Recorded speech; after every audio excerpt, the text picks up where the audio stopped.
The Red Dust is a new theatre work by Nicole and myself. Yes. It's the story of Talia, who's a young teen, a Chinese-Australian teen, who grows up in a futuristic Sydney. A Sydney which, like the big red dust storm in 2009, a red blanket of dust covers the city and most of the state of New South Wales. Talia is trapped. She can't get out. The city is a toxic place and things are moving in her reality. And so she makes a very big decision, and that decision is that she's going to walk from the city of Sydney to a place that she remembers from her childhood, a place just like this, the Blue Mountains. The whole place is covered in dust, so she can't see, but she has to take this odyssey, and when she gets to the top of the mountain, she dances.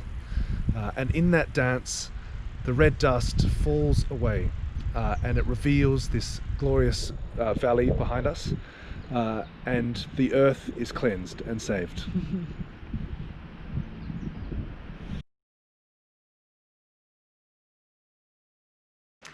So we begin in a futuristic Sydney where young Chinese-Australian teen Talia is living in a small commune as part of the last survivors after the planet has warmed 2 degrees and the entire state and country has been covered by a big red dust storm.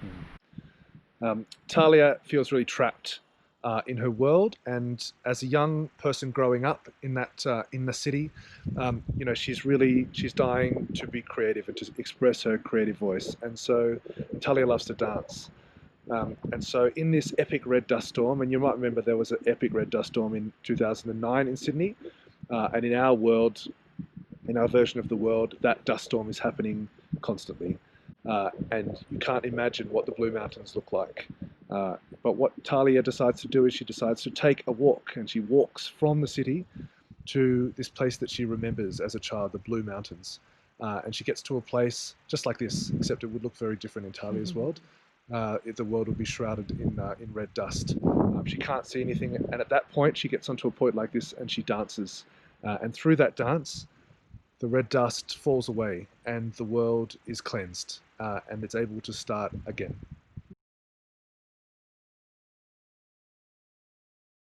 The Blue Mountains are really important to Talia because it's a place where she and her dad, who in this play has passed away, used to come, and they used to camp and do things like that.